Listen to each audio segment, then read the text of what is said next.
If you can guess what these symbols on my shirt mean, these guys, you get 17 brownie points. And that doesn't really mean anything in this world, but it means a lot in mine. Anyway, today, I'm just going to cover a little bit of what's been going on for the past 5 years. The last upload I had before the last upload I had was 5 years after. And I don't know, there might not be anybody who's wondering, and that's okay. I'm just going to be talking to myself, and that makes this a lot less embarrassing, I guess. But, yeah, it's a little bit dark in here, ain't it? A little bit dark. Boom, boom. Ooh, that's a little better. Okay. You stay on. Anyway. Yeah, so what on earth happened? Well, life. That's the short answer. The short answer is life. But what exactly precisely happened? Well, I did a lot. As you probably remember, I mentioned in the last video. I'm gonna turn on some more lights here. I spent a lot of time trying to resolve issues that were there, but I tried to resolve my life issues the wrong way. I kept on seeking ways to try and fix things in this life where God has given me a path to just walk. My job is to be a creator, and specifically a songwriter. And even more specifically, a worship songwriter. I think, I'm pretty sure. And again, well, I'm gonna go over that whole thing in a real video, like an actual written out and scripted video, so that I don't have to kind of fumble through it like this. These are meant for me to just kind of have low effort stuff where I don't edit, and I just keep putting stuff out. So anyway, we're not gonna go back over. We covered that in the HA2F video number 1. This one, I spent a lot of time trying to feel fulfilled. And it's very, very, very difficult to feel fulfilled when you are not doing the thing that fulfills you.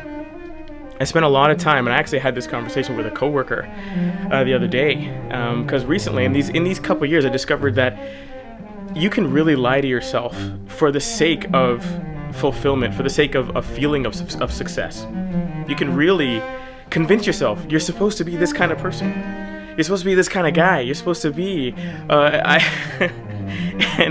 I've already told my bosses this. We've already had this conversation, so it doesn't matter if anybody hears. But I'm not meant to be a software engineer. I'm not good at it. I don't even like it.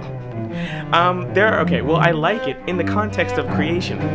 I like it when I'm making stuff. Like if my goal is to make a new thing, I love programming because it's part of the process of making this new thing, and I'll get in it, and I'll get all nitty gritty and deep and everything, and I'll be like, yeah, learning the new technology, and I love reading documentation. I love knowing things and solving puzzles, and it feels cool. But outside of that context, just programming in and of itself is not that interesting to me, and it took me a long time to discover that. Or more accurately, it might be better to say that it took me a long time to... Oh, he's getting wrecked. Hopefully I don't know if it's gonna... Good job, knee. Anyway, it's more accurate for me to say that well, the point is that I really, really just need to be honest with who God made me and what I really am tailored towards. And I spent a lot of time convincing myself that I'm a software engineer because there's this kind of air about it, right? I'm in IT, and in Japan you kind of get that. Like I introduce myself to people, and they'll say like, "Oh, what are you doing out here? What do you do? Are you an English teacher?" And I always had this kind of like pride, and I still kind of do, kind of have this pride. It's kind of lame that I'm not an English teacher. And it's like, "Oh, not an English teacher. What are you doing here then?" It's like and I used to kind of just say programmer. I don't really like the limelight, but I kind of softened it. Now I just say IT because it's a little bit more vague. And I don't know if it really takes any of the edge off or anything like that.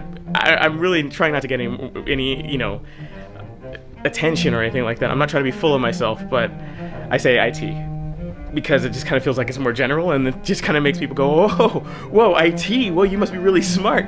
And I'm like, well, yeah, that's the idea that I was chasing. And when I get told it now that I'm trying to kind of avoid it, kind of feels kind of weird, feels kind of gross. Because yeah, I was chasing that feeling of, I was validating to myself that I'm smart, I'm capable, I'm intellectual, I'm logical, and I need to be a programmer in order to justify this. This is me just acting out of the core of my logic ability, or whatever it is that you want to call it. And so for years, I just kind of dumped design, which is closer to the heart of creation for me, because again, it's not like I hate programming or anything like that, but even design can get in the way of my creation. Design is still not quite the core, but it's closer, and I'm definitely more of a visual person. I'm definitely more of a designer. And so I spent so many years doing that, and I'm not saying I was the best designer in the world. I definitely had my cringe moments. Anybody who's seen me in the, some of my first t-shirt designs and some of my first UIs and product, designs and stuff like that, package designs, I look back and I'm like, okay, that's not the mark. That's not the mark of a genius. That's not the mark of, this is not the work of a prodigy. But I definitely had a knack for it, and I had a love for it. I mean, I can remember, even since when I was a kid, I remember being like even 5 years old. I would be tracing the DVD, not DVD, at that time it wasn't DVD, it was VHS, the VHS box, cover art design for the typefaces, and I loved typefaces, back then. So I would just kind of trace them, and I would just spend for a long time just like studying. Well, I didn't know what was studying at the time, but just looking at and studying fonts and stuff like that, and I would just get into it. And I still remember tracing Pocahontas on my elder cousin's desk in her room in Long Island. I would spend hours doing that. Oh, maybe not hours, but I'd do that a lot. I loved typefaces, and even when younger than that, I remember just whenever I didn't even know the concept of branding or marketing or logo or whatever, anything like that. But when we'd have our friends, we'd get together and we'd be like, we'd be a band of robbers or cowboys or heroes or whatever it was, riding our bikes, in those rough California suburban streets. And I instinctively, it's like, we need some sort of an emblem to represent us. That was where my mind went all the time. That's always where my mind went. We need some kind of emblem or brand to represent us, some picture. So I would think of a name, and I'd think of something that solidified us together, that brought us together. So that's just who I am. I'm, within creation, I think the strength of me is probably, most heaviest, most clearly seen in branding or identity. So I know that that's a part of me, but when I got older and I was looking for, I lived in the Silicon Valley, I had graduated and I was a designer, I was already working UI, UX, and I see all these developers and they're getting all these crazy bonuses and they're getting all this money. It's like, there was this story of this guy who got I don't know what it was, like a $10,000 bonus wrapped in bacon. True story, real story, not a joke. If I remember, fact check me. I'll fact check myself after this, but I remember working in Silicon Valley and hearing this and being like, why am I drawing squares and icons? People don't care. People want people to program. And I'm like, I like Legos, and I did. I loved Legos. I loved programming. I loved all that stuff. So I went into it, and I just kind of spent a long time just trying to, I don't know if it was a long time, but it was, I was already a professional. I was in my mid to late 20s. I was like 25, and I made that jump. I went to a boot camp after I lost my job and all this other stuff like that. Became a programmer because I was just lying to myself, trying to tell myself, I'm all this stuff and I could be all these things. And it's not that I could not, but why do these things? Why would a fish spend its life learning the technique to climb palm trees? This is also a conversation I've had with my bosses. These are all conversations I've had in some form, and these are all just kind of coming out now. And so I spent a lot of time doing that. And so now I'm kind of just in this place where I'm like, okay, I got all these scratched up fins. And I spent hours working on the technique for my fins to grip the bark of these. Well, it's not bark, it's xylem or phloem or whatever it is. I don't remember all my biology, but plant biology. But basically, like I messed up my fins and deformed them to try and make them most suitable and fit for climbing these palm trees. Why couldn't I just swim? Why can't I just swim? Why don't I just swim really fast? Or deep, or whatever it is, whatever my swim style is. And so now I'm just over here regretting. I don't know about regret. I'm learning, and I'm like, God, and my last thing I was doing when I was a designer, I was actually starting to become a leader. I was being entrusted, to teach, interns and to guide them and help them to learn the technique, and they trusted me, and it was like a weird, strange feeling. And I was 25. I was right at the cusp of learning this. This was like the perfect time for me to become a mid-level or manager level, designer, someone who's like leading and helping to dictate ideas.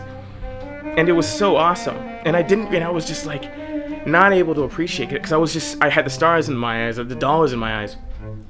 So if I had stayed on that path, if I had just stuck on the path, and really honestly, I'm telling you, it's not just this, it's really just about trusting God and having the faith that if He really wanted me to have, X amount of money, or, some kind of, exorbitant, whatever it is, whatever my mind was thinking, then He would have given it to me if I really needed it. I should have trusted Him that He'd guide me down the right path to get what I needed to get. And that money is not the entire, it's not the goal. It should be Him, and it should be to express who I am. The whole point of existence really is to worship Him with everything we are, right? So how does a painting show glory to the painter?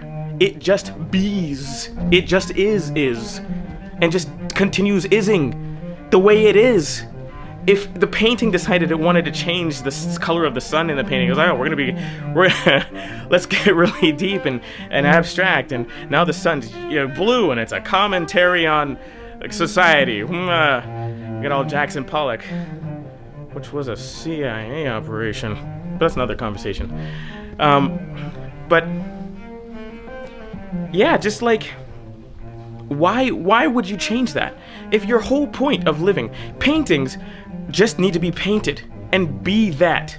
And that's how you worship and glorify God. And you'll do it the most, even if there's places for you to grow and there's hardships and whatever it is, the best way for you to to worship God and for you to live and grow and be in the right path is to just be who you are. Just be. And grow in that and let God shape you and walk the path that He gave you. Because He's going to tailor His path for you. And I didn't do that. So I spent time in programming, and it's like, you know what? And He knew I was going to do that. So He still chose to help me grow in certain ways. And He still sent me to Japan on the mission that He gave me, being what I need to be. But I think about it now. It's like, you know what? If I were just a designer, I'd have so much less stress. I'd be fighting so much less against who I am. I'd have so much less worry about this and that. I'd have so much more happiness. I have joy. I do have joy. I've learned how to get that. It's another cool story. Mask versus uniform, and I'll cover that tomorrow maybe. But man, it would have been so awesome for me to just kind of have chased that. I might have been a manager out here. I might have been some kind of higher level, whatever it is, designer or whatever. And maybe I still have some programming under my belt, but it'd be in the context of front end or design, or,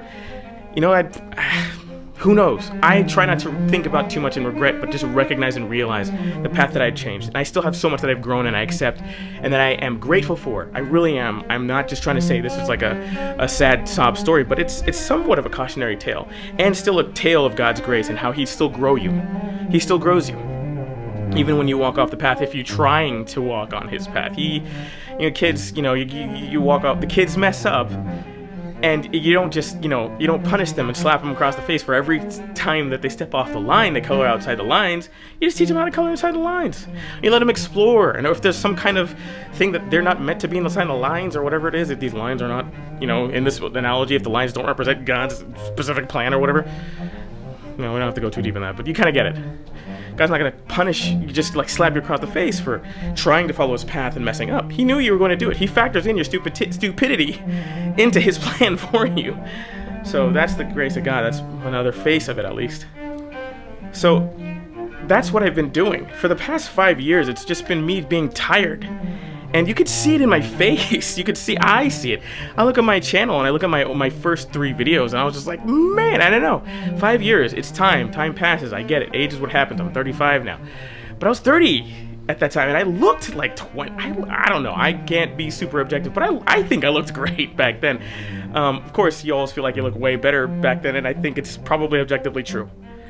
But really, the stress wears down. I got so many gray hairs after I got that first job. After I've got this job that I have now. I'm grateful for it. I love all my coworkers, love my managers, love everybody. But I've got so many gray hairs. So many. The bags under my eyes have gotten darker and deeper and heavier, and the skin is just not as clear. And I've gained some weight, and like I could see the stress that has been put on top of me. Part of it is just being in Japan. That's a lot of it, but a lot of it was unnecessarily putting myself in a box I just don't fit. A goldfish trying to climb a tree. Maybe goldfish are just meant to be cute. And goldfish, I think they grow to the size of their container, right? Or something like that. Some fish, or is it koi? Or something like that? Which they might be related. It's another conversation. But that still speaks. If that'll preach. If that's the case. And I put myself in a container that I just didn't belong. In an environment that I didn't need to be in. Because I was chasing a specific identity that isn't mine. And so I spent a lot of time trying to build Amazon businesses, and signing up for classes, things like ClickFunnels, that kind of stuff. I'm not saying they're all scams. I'm just not meant for it. I'm not a business guy. And some of them are scams. But I'm just not a business guy. So I'm not meant for that stuff. I just wasted so much time and money. Man, I got into so much debt. I really did. When I had worked so hard and I was making less money, and I destroyed all my debt while I was making like a fifth of the money I was making in America. I completely eradicated it, and somehow I just got so deeply into debt, like further than I've ever been. And that's just from stress. And when you're stressed, you buy things, and you need to, whatever, you need to blow off steam somehow, right? But anyway, that's what's been going on, and recently I've been trying to get back into my nature, and there's some things, I work at the job I work at now, and I'm grateful, and I work as hard as I can, and I'm trying not to abandon it, and I try to stay at my post and be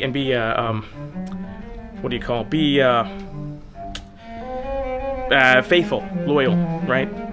So I'm going to do that. I'm going to try to do that, and I've found ways to find joy within it, even though it's really hard. It's very difficult, because the fatigue is set in.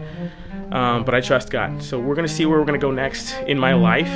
For now, I'm going to try and keep creating. This video turned out to be way longer than I thought it would be. Hopefully it's fruitful. Hopefully it's something that's actually helpful to somebody. And if it's not, that's fine. I got myself out, and this is my scribble-doodle on a piece of paper, and I put it up, and it's on the fridge, unfortunately, for everyone to see. So, just that.